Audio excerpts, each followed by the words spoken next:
This is a matchup for the ages. Audi cuts a path straight to the paint, and she serves up a slam dunk. Oh, Audi may have the win, but Frank really got the W on that play. That's got to hurt. I'm Chris Williams from Cyclone Fanatic and a proud Iowa State graduate from the class of 2007. No one shows up like Iowa State fans. And Cyclones support Cyclones on and off the field. Your gift can provide scholarships to students, fund groundbreaking research. We could even drum up opportunities for the marching band. Visit MoveWhatMatters.com to learn how you can make an impact today.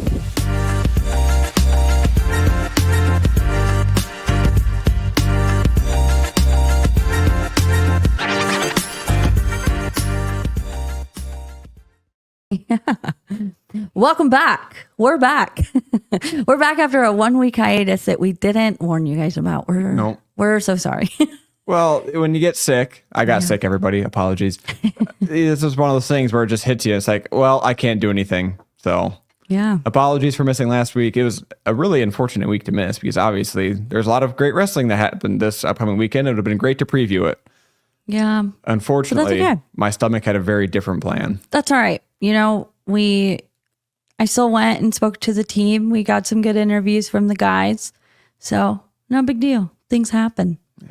But you were in attendance. Yeah, I was. So, I was good enough by the weekend to be there for all the wrestling. So that was the important part. Iowa State hosted Oklahoma Friday night and Oklahoma State on Sunday night. Friday night was a successful night. You know, that was a fun one. Iowa State beat Oklahoma. What was that final score? 25-6. In front of 9,470 people, which is a record crowd for the Beauty and the Beast. Yeah. It was a great event. It was a lot of fun. Beauty and Beast is always, I love the event. I hope they continue to have it. And it helps when I expected this Iowa State-Oklahoma duel to be close, just because A, the injuries for Iowa State, and B, also injuries.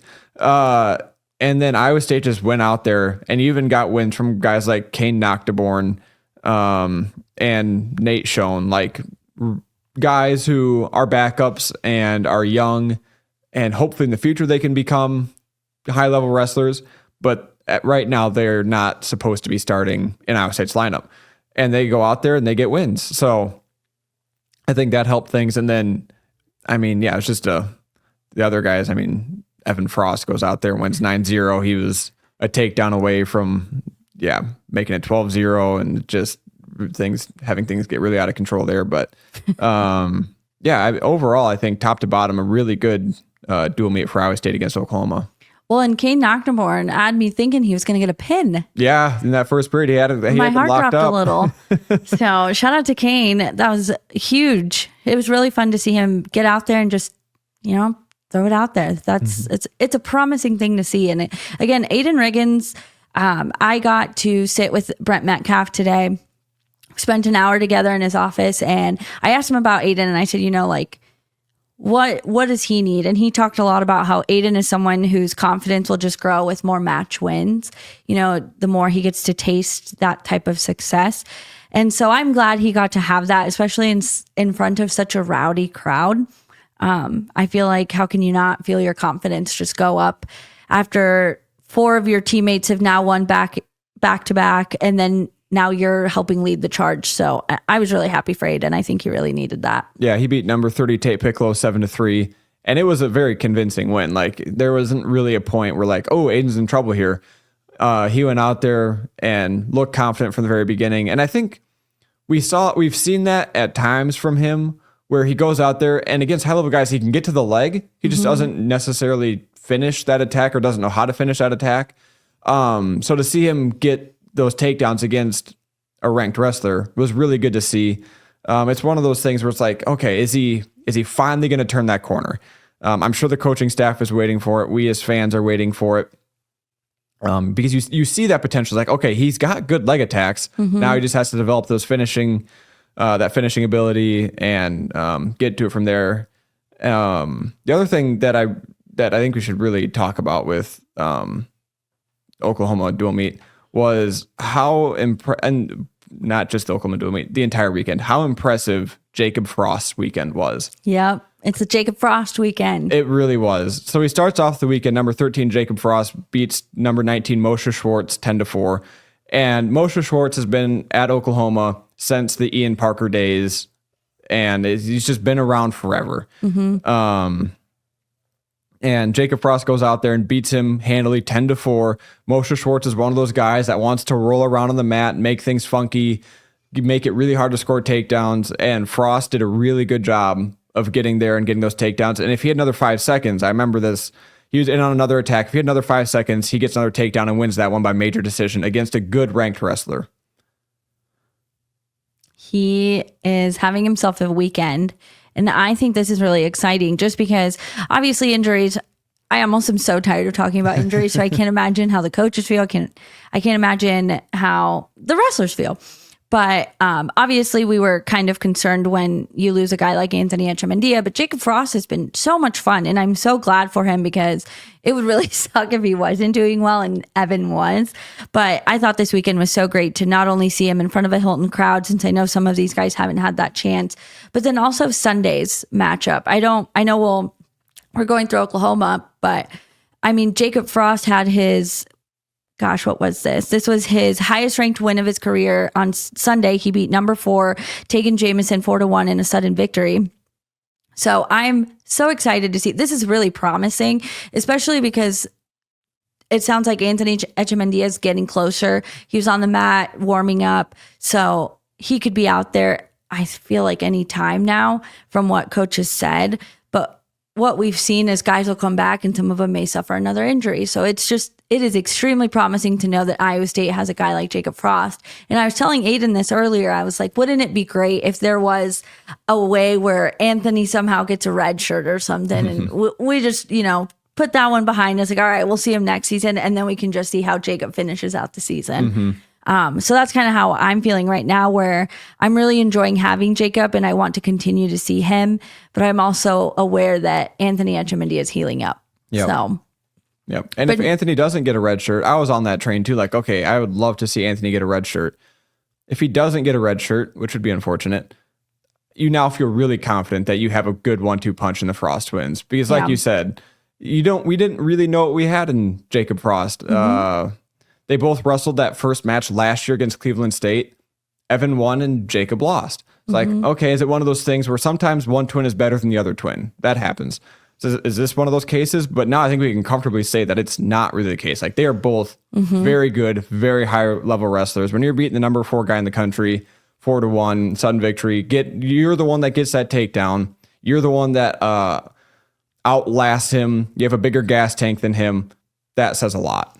Yeah, just Dresser said it all weekend. They're just so well-rounded in every position, in every area, and they look really comfortable. I loved when you asked Jacob on Sunday night if he's able to tell when his opponents are kind of starting to get tired and they can kind of feel it out physically when their moment's coming to take that shot. Because I love that. I love hearing wrestlers describe what that feels like, just because I'm not an athlete, so God knows what that feels like, right? But also, I should say, we speak of a red shirt for Anthony just from speculation. Total and complete speculation. Not because anyone was like, hey, we're pursuing it. This is just us trying to feel out the fact that he's been so injured. And then the NCAA was talking about changing rules. So I don't want anyone to leave this podcast thinking someone told us this was happening. Yep. So we know nothing. Yeah, as of now, Anthony is very close to being back. Like we said, he was in a singlet warming up. So it almost had us believing he may wrestle on Sunday, but that wasn't the case. It was Jacob. And like I said, he got a great win and it's so much fun to see them both out there. I asked Metcalf, I said, do you think they're better when they get to wrestle at the same time together like that? He's like, you're honestly going to have to ask them, but I'm sure it doesn't, it probably doesn't hurt them to be able to have each other. Yeah. But I did appreciate Jacob on Sunday when I asked him how it feels to be able, to not only be able to start together, but like, how do you separate it? So at the end of the day, yes, they quite literally do every single thing together. But at the end of the day, you're still individuals competing and you're each individually competing for your own championship. And he said that Coach Dresser tells him you have to be greedy sometimes. So I guess being greedy for them right now is looking like Jacob can't be paying attention to Evan's matches. He has to be in the back warming up and stay zoned in to his matchup. So I find that so just fun to learn about them from everything we've continued to learn of what their relationship is like as twin brothers. So, but what a fun time. What a fun time to have them in there. It's really fun to have them early. As we saw in the Oklahoma State duel, can't argue having early success from twin brothers like that. So, and Jacob's officially ranked in the top 10. Yeah. What is he ranked at? 10. Right at 10. Perfect. Yep, he's right at 10, right? Nope, I lied. 9. Yeah. Nice. Good for him. Yep, he's right at 9 according to Flow rankings. So, and Evan is number 5. So, I think that both of that is very accurate and fair. There's the rankings. Yeah, Iowa State's looking good at some weights, you know. You got, who else we got? Panera Johnson, he's ranked 7th by Flow. You got Chittum, who's in the top 10 as well. Oh, thank you, Aiden, zooming in. I don't have my glasses on. So yeah, some guys moving up. Jacob deserves it. Get your payday. He does. So put in the work. Looking at the Oklahoma duel, another one that I would love to point out is Panera Johnson's match. I swear we've been watching Willie McDougall. Yep. For both him and Moshe Schwartz have been around forever.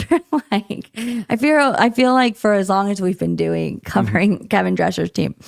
But I really like that match from Panera. It's low scoring, so it doesn't really show the full picture, but it was like very scrappy, a lot of hand fighting. I thought Panera looked very controlled. Yes. And it was really fun to watch him just look very confident, and he looked like he was being very patient instead of maybe taking some bad shots that we'd see him take sometimes. And I liked how availability, he's so candid. If you're curious about how he feels he's grown, he talked a lot about how he needs to be less satisfied with wins by 1 and 2 and like wrestle in a way where he can go for that extra takedown. And I felt like that's kind of what we saw, despite it still being 4-2. Like you could just tell he was being very methodical in the way he was wrestling. And I really enjoyed that just because I feel like Willie McDougall. Yeah, McDougall got the can be a sneaky one. And I thought Panera did really well. Yeah, no, I agree.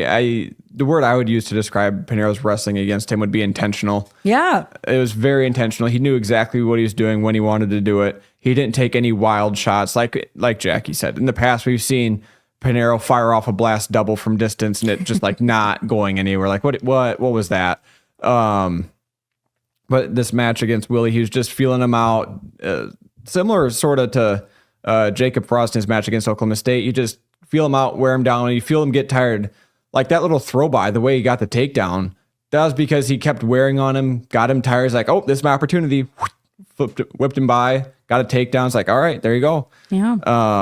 So, and Panero's an explosive enough athlete to where he can do that, right? He can feel out a guy, he can wait for his opportunity, and then he's got all the explosiveness in the world to where he's like, all right, this is my opportunity.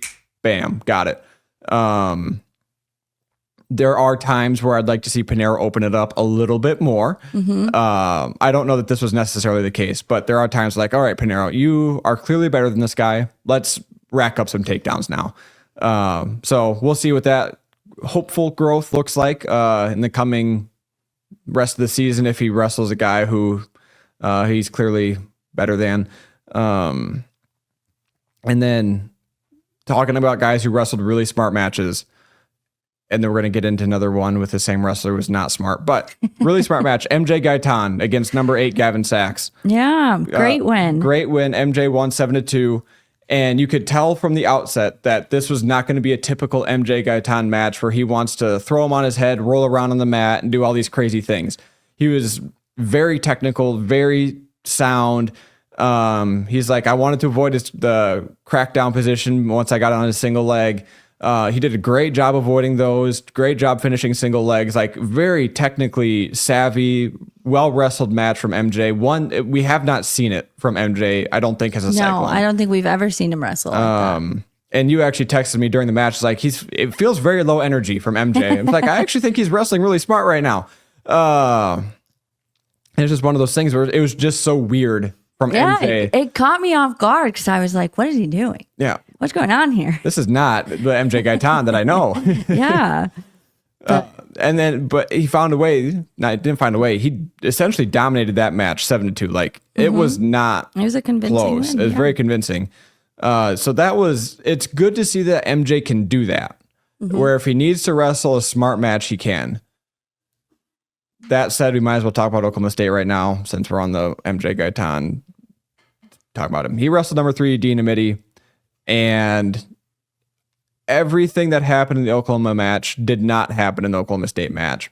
Yeah. Dean Amity got in on the leg a couple times early on, and MJ just tried to roll through and roll through and roll through. And every time, Dean Amity, number 3 in the country, at times gave David Carr a run for his money. I was going to say, him and David definitely had some good. They had great matches. And MJ just kind of threw all of it. He didn't throw it away. I think it was strategy of like, hey, maybe I can roll through enough times and find him on his back and try to pin him. Yeah. And like, I don't hate that strategy, but it got frustrating to watch after the 4th and 5th time it happened. Right. Like you kind of hoped he had read the vibe there with Dean Hamidi. It might work with some guys. It wasn't going to work with Dean Hamidi. No. Why is saying his name so difficult? It's hard. I'm like winded. Yep. It wasn't. Yeah, it wasn't going to work with Dean. But I don't know. Sometimes I feel like with MJ, maybe it does come back to what coach is saying, right? Like these guys just need more matches, but maybe it's just kind of one of those like maturity things. You can only continue to mature the more you're able to get live matches under your belt. And then you have the weight switch. So like, I'll give him the benefit of the doubt. It's been a weird up and down for him with injury and weight, but yeah, I would have liked him to be able to read the mat a little more on that one, but Yeah. Don't give him your legs. Maybe that could have been a fun adjustment to make, but there's promise. there's promise. No, MJ was a round of 12 guy last year. I think he's very capable of doing that again. And if he gets the right draw, potentially All-American. Like MJ Gaitan has that potential. And I think Dresser would agree with this. His mat IQ just needs to get a little bit better in certain situations. Yeah, I agree.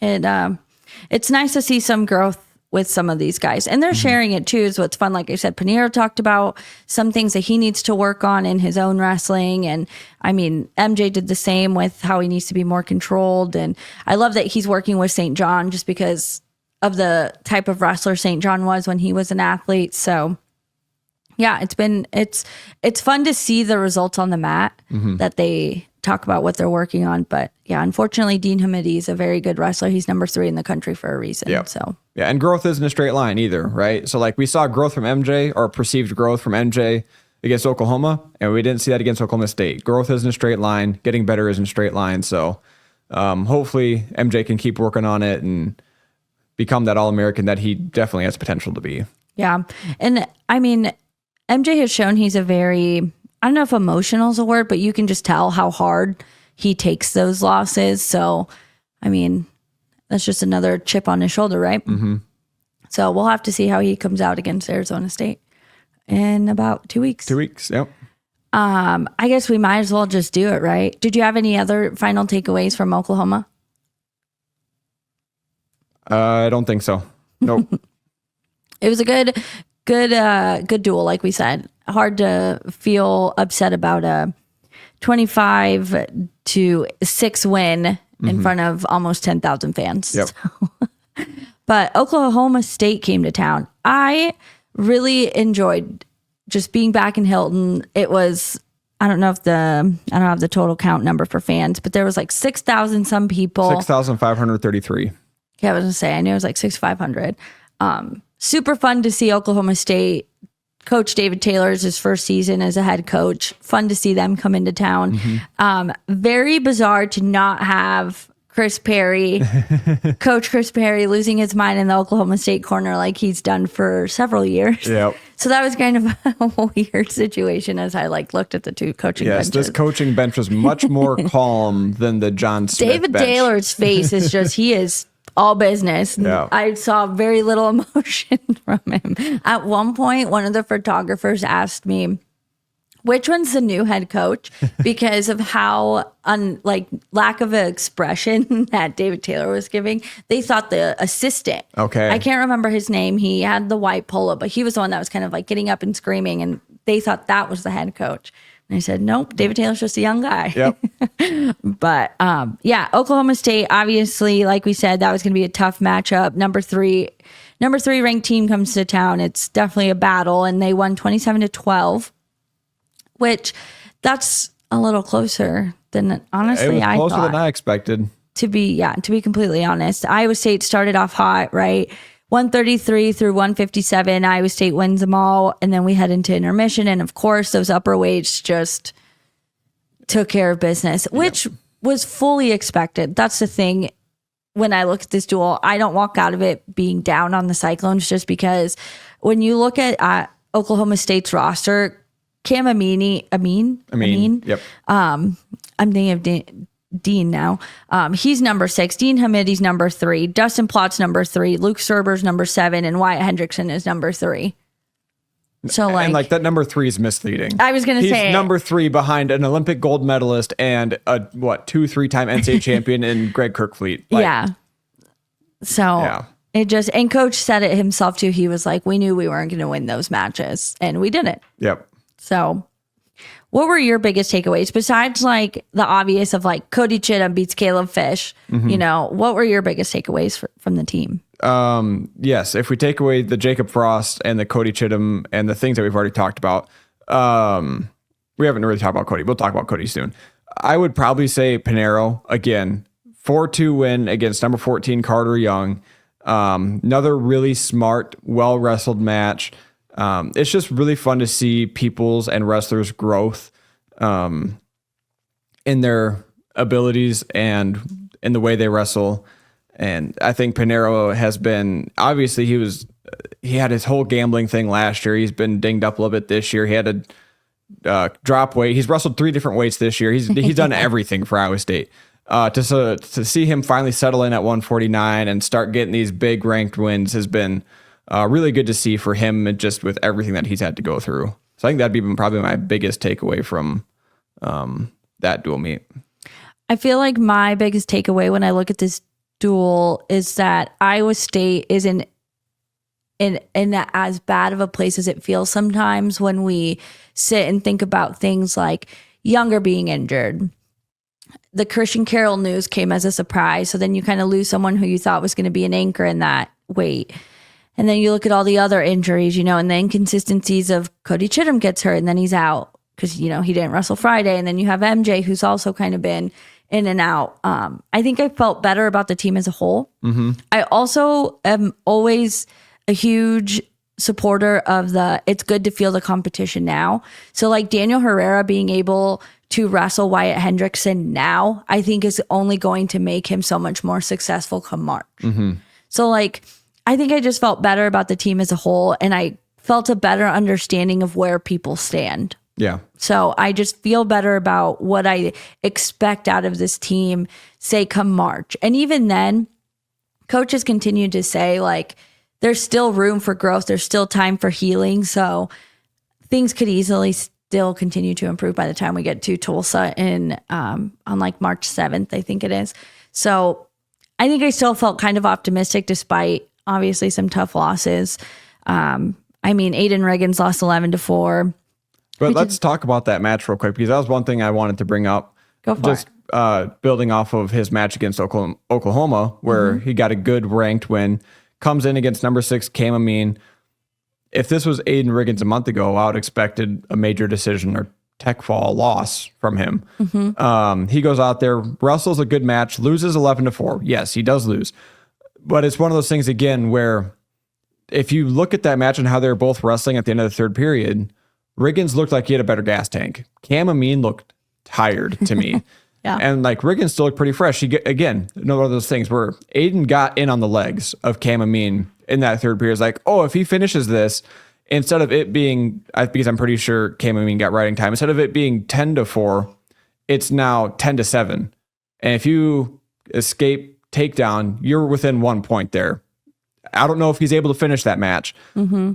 But if he is able to finish that takedown, it does change how the optics and the feel of that match. So like Aiden Riggins, you can see, again, I'm not expecting him to be an All-American, at least right now. But you can see that there's some amounts of growth there. Where it's like, oh, he's getting close in some of these situations. He's hanging in there tougher in some of these situations. I hope that continues for him. Yeah. There have been times this year where it's like, she's just been so frustrating. It's like, Aiden, we can see that you're better than this. Like, let's tap into some of that potential. And then now I feel like we're finally getting that. It's like, okay, no, this is the Aiden Riggins that was a relatively highly rated recruit. This is the Aiden Riggins that the Brands brothers at Iowa probably saw. It's like, no, this is the guy we want in our wrestling room. Like, there's a reason he went to Iowa. He was a good wrestler. He is a good wrestler. And so I think we're hopefully finally starting to see that a little bit. And I hope his confidence continues to grow. And that's one thing Dresser said, like you've mentioned. Some of these guys, and Metcalf mentioned, they just need to get matches under their belt and wins under their belt. And then confidence is a funny thing where things can start building. And I really hope Aiden Riggins takes a loss as a loss. I get that. I hope he takes away a lot of the positives of that match. Like, oh, I have a better gas tank than the number 6 guy in the country. Oh, I got in on the legs of the number 6 guy in the country and probably could have finished that if I would have just done X, Y, and Z. So I like the growth that I'm seeing out of Aiden Riggins, and I hope it continues for him. Yeah, I agree. I mean, there's plenty of time left to do it. And obviously tournament settings are a little different, especially in, I mean, how you approach them. Everything moves so fast. So I am curious to see how Aiden Riggins continues to respond to, I don't know, the rest of the season, I guess. But like you said, he's showing signs. So, and which is the same with Evan Bachman. Evan Bachman lost 11-2, which Dustin Plott's a good wrestler, but I truly felt like if Evan just found his stride, like got in on a good shot or something, he could have, I seriously think he could have won that. Just because the way Dustin Plott was wrestling, I was just like, God, if Evan would just, I don't know, throw it out there or something. Maybe the opposite of MJ Gaitan of cleaning it up, keeping it tight. He should have just thrown it out there. Just thrown Dustin Plott off. Yeah. Because I think that one was frustrating for me just because I felt Evan had a really good chance based on what I was seeing from Plott. Yeah. I don't know what you felt, but that's kind of how I felt. I was like, if he would just throw it out there. I feel like I remember, and please correct me if I'm wrong, I remember Dresser saying on Friday, whenever they wrestled Oklahoma, that Bachman was dealing with a sickness. He was feeling under the weather. And Dresser said that's why we didn't see a major decision out of him against Eli Cordy of Oklahoma. He won 7-2. It's like he wasn't quite feeling right. He's been battling an illness. So I think there's that. And I think there's also the fact that Dustin Plott hasn't lost to anybody besides Parker Keckheisen in a year. I know. Someone straight roasted him on Twitter about how he's lost to Parker Keckheisen now, what, four times, four straight times or something, which it's no different. Oh, never mind. Irrelevant. Never mind. I was thinking of Dayton Fix and all the times he's lost at nationals, but kind of the same, kind of different. Yeah, man, Parker Keckheisen's people's nightmares. But Dustin Plotts, that's for sure. Yeah, which I don't know. Maybe, like you said, I don't remember Coach saying that, but sometimes easy to forget details like that. And if he was sick, then maybe he did what he could. But Evan Bachman's also a very good wrestler. He works so hard. That's all you ever hear about is how hard he works. So I just want him to get something. But I mean, at the end of the day, Dustin Plott's still number 3. And like you said, he hasn't lost in a long time. So 197. Yeah. Iowa State decided to throw out true freshman Sawyer. How do you say his last name? Bartelt. Throw him out there against Luke Serber. He lost. He didn't lose. He injury defaulted, but he was losing. Loss. Yeah. I will say Sawyer really surprised me and that he was so scrappy. He was just on it. He looked confident. He looked fearless. Fearless is the word I was going to use. That is the type of wrestling I love to see from guys who are very heavily outmatched. when it reminds me of what MJ said Friday night, right? Like, what do we have to lose? That's exactly what Sawyer did. He had nothing to lose because he'd already lost the match when he walked on the mat, basically on paper, right? Yeah. And he just went in there guns blazing. Fortunately, he did get injured. Currently do not know the gravity of the injury, what we're looking at, but I had fun watching him before he got injured. I was like, wow. So I agreed. Sawyer was super fun to watch. I looked it up because I'm like, I remember him committing. I don't remember anything about him. He was the number 13 pound for pound ranked recruit in the nation, according to Flow Wrestling. So like, this is a guy who he didn't necessarily come out of nowhere for people that follow recruiting. But he also has 0 college credentials. So like, how much can you really expect?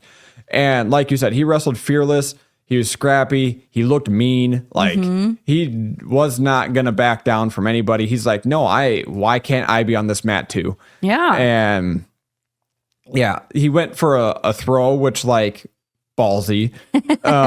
And unfortunately on that throw is when he injured his knee, went down in a lot of pain. It looked like,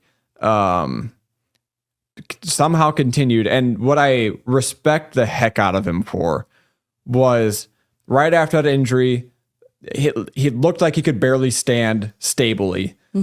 Right after that, he digs an underhook and drives Luke Serber right off the mat, and Luke Serber gets hit for stalling. I'm just like, how do you injure your knee probably that severely, and you just high horsepower the number 7 guy in the country straight off the mat? Like, all that I adrenaline. think Sawyer Bartelt will be a very, very good wrestler for Iowa State for 4 years. I loved what I saw out of him. Hopefully the injury isn't anything too much or too severe. The way the season's gone, it seems like it's a torn ACL. I do not know that. That is pure speculation on my part and very reckless. And it could not be that. But it's just the way the season's gone. It's like, oh gosh, it better not be another torn ACL. So hopefully it's not that. Hopefully it's just a knee sprain or something like that, and he's able to recover and go from there. But I loved what I saw out of him in this match. I know, it was really fun. It's just, and he looked small for 197. And Dresser said that after too. He's like, no, his future's at 184. I'm like, that's perfect. Small Good call guy. on that one. Yeah, no, that was fun. Again, without the injury. Yeah. But let's talk about Cody Chittum. Let's do it. Let's finish it out with my angel, Cody Chittum. I am Cody Chittum's number 1 fan. I love him. He literally describes himself as psychotic. Yep. Chaotic and psychotic. And at the end of during the post dual interviews, he was asked, who do you want to be? I think Eli from the Register asked him that, and he said a bad man. I think he is exactly what people talk about when they say wrestlers are like crazy people and they're just like not normal. Whatever it is people used to classify wrestlers, and I think he embodies that. He loves wrestling in a way that people just aren't going to understand unless they get it, right? Like you either get it or you don't. And Cody Chittum has talked a lot about how he feels he's like unconventional and like the books he reads and in the podcast he was listening to when he trains. And Jacob Frost talked about how he's so crazy, like he can't even keep track of how many workouts he puts in and probably doesn't get much sleep, even though Cody said he clearly gets enough sleep. But Cody Chittum went out there. He beat number 11 Caleb Fish 4-2. It was a very chaotic match. I mean, I think people were losing their minds in Hilton at that time. I really love this for Cody only because we've also talked a lot about how his wrestling's also very chaotic. Eli brought it up again in that post-duel interview where he said you once said you would, what was it like Cody had said he would rather tear a limb to get a takedown before not getting a takedown. So, that's how much he cares about wrestling and being good and successful. And so to get this type of win, and I mean, you saw it in him, he screamed.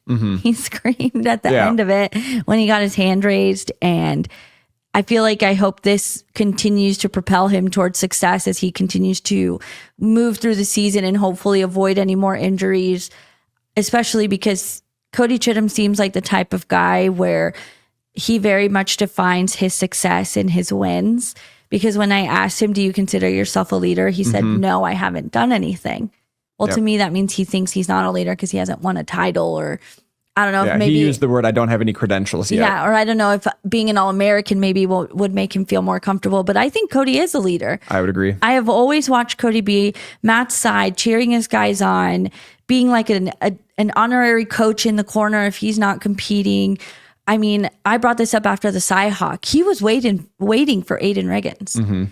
And then Jacob told that story about him, how I guess Dresser was picking up after the guys in the locker room. So then Cody created a system with this, it sounds some kind of bin now in the by the door so that guys clean up after them. He wants a clean locker room. Yeah.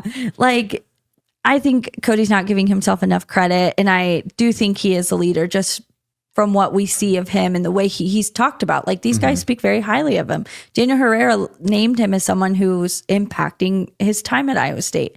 So to see Cody get this type of win, especially when Caleb Fish has been on a roll, you know, overall OSU has been, I was really excited for him. And obviously heading into the intermission after that felt pretty good. Yeah, absolutely. Talking about him being on a roll, he was just coming off a win against number 4 Ryder Downey, 7-4 of UNI. So, like, he was on a high. Caleb Fish was like, all right, I just beat a top 5 guy. I'm ready to go. And then Cody Chittum, coming back off injury, comes in and beats him 4-2. Obviously, the match wasn't without controversy. Yeah. There is some wrestling personalities for a large wrestling media outlet who use screenshots to try to determine if something's reaction time, which the name of this podcast is Reaction Time, which is a real wrestling thing, for any casual fans out there. Everyone's on Twitter, reaction time sucks. Yeah. So like my first glance at it, I'm like, oh my God. People hate us. Yeah, but just kidding. It's not about No, us. it's not about us. It's about the rule. Yeah. And if you're trying to define reaction time based off of screenshots, I'm sorry, but you don't have an argument. Like that's post the just clip. not a thing. Yeah, if you're confident that it's not reaction time, post the clip. Yeah. And we watched that several times on the Hilton big board, and I was sitting next to Rob Gray, and he's like, okay, so walk me through this. I'm just like, well, here's what's happening. When a guy goes behind the other wrestler and the wrestler has his hand on the mat, there's allowable reaction time for that wrestler to get his hand off the mat, because if your hand's on the mat, it's a 3-point takedown. If your hand's off the mat, not a takedown yet. Need to have control on the mat, whatever, all that fun stuff. So if you watch that clip in real time, like as a ref, if you watch that live as it happens, like, no, that didn't look like reaction time. If you watch the replay in standard time, you watch it happen, it's like, yeah, that's reasonable amount of reaction time. There's no takedown there.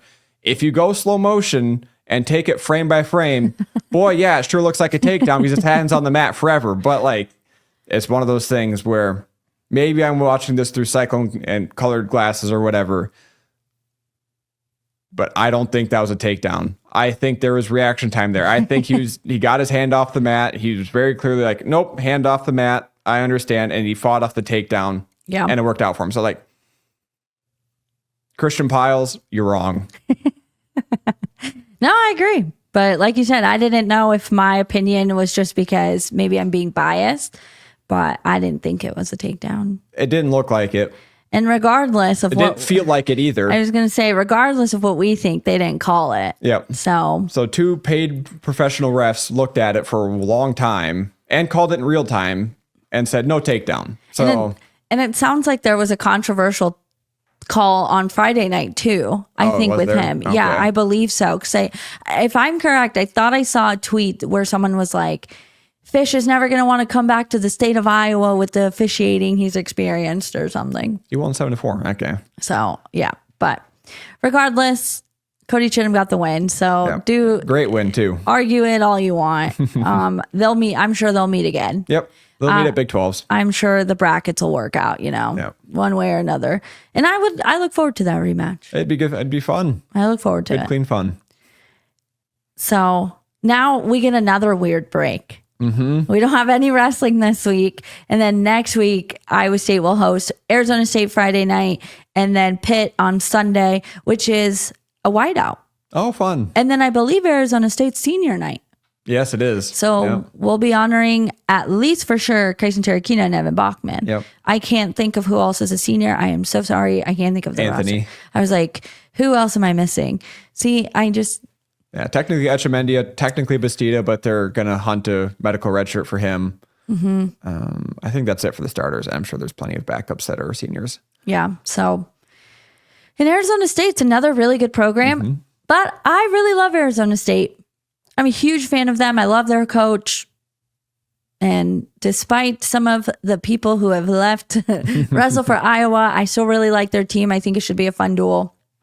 So definitely make your way out there for that. It should be a good time. I'm excited to see these guys again in action and kind of those back-to-back duels at home. I think it should be a good time. And then I think after that, that's the last home duels of the season. Yeah, it is. Unless you're making that trip out to Cedar Falls. Yep.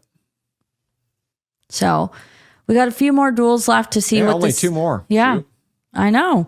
We'll get to see what these Cyclones can do here in a few more duels, and then it's off to Tulsa, and then it's showtime. Then it's showtime. Then you just gotta throw it out there and see what happens. But I'm excited. Like I said, I think good things are coming. It's just unfortunately you have to be patient given the situation right now with how just injuries and stuff are shaping up. So, final thoughts? Final thoughts. A really good weekend by and large for Iowa State. Like, I know they got their butts kicked by Oklahoma State on the second half of that duel, but that wasn't anything that we weren't expecting. And they won a few matches I wasn't expecting them to. And the Oklahoma match went very well, including great wins from guys like Kane Noctiborn and Nate Schoen. So, like, by and large, really good weekend for most everybody up and down the roster. I was happy with how everyone wrestled. Yeah. I mean, it was a great weekend for wrestling in general. I mean, Doug Schwab had one of the biggest duels of his coaching career, right? Yeah. Friday night. They set an attendance record, right? Yeah, they set an attendance record. Of course, Oklahoma State came out on top. Yeah. They're just so freaking dominant. Yeah. And Iowa State, Oklahoma State was on ESPN, second time ever, second year in a row. Yeah. Hilton's been the only host to ESPN broadcast duels. So shout out to Iowa State and Kevin Dresser. I know. I'm sure Dresser would much prefer to be able to say he's won them. Yep, for sure. Fingers crossed. Fingers crossed for next season, Coach. Yeah. Very much hoping for that. So, and if you're looking for action this weekend, Iowa Penn State. Yeah. I don't even know exactly when that is. That's the one to watch. I don't either. But that one will be a good time. I think it's Friday night. Friday night. Nice. I need to go to one of those sometime. I'd really like to experience. I never experienced wrestling not as a reporter. So, but anyways, like we said, we will be back next week unless something crazy happens. Yeah. Assuming good health, we'll be back. Yes, knock on wood, please. We'll be back to talk through Iowa State's final dual weekend at Hilton. And as always, shout out to our sponsor, Fareway Meat and Grocery Store. Love Fareway. Probably going to go pick up some groceries today, actually. So Greg Mackey tweeted a picture of some Tillamook ice cream. oh, yeah. The apple pie crisp or something. I was at Fairway a couple days ago and I saw that. It's like, that looks incredible. I resisted, but now that I saw him buy it, I tweeted at him. It's like, hey, let me know that is. And I will very likely be making a run to Fairway to pick some up. So well, and it's going to be like 55 degrees at some point this week. So great ice cream weather. Get some ice cream. Down. Take your grills out. I will be grilling on Thursday. I'm begging my friends to grill this week. Yep. So head over to Fairway, get all your grilling essentials in the month of January. I need to pick up some meat from Fairway. But yeah, like I said, we'll be back next week, guys. As always, thanks for listening.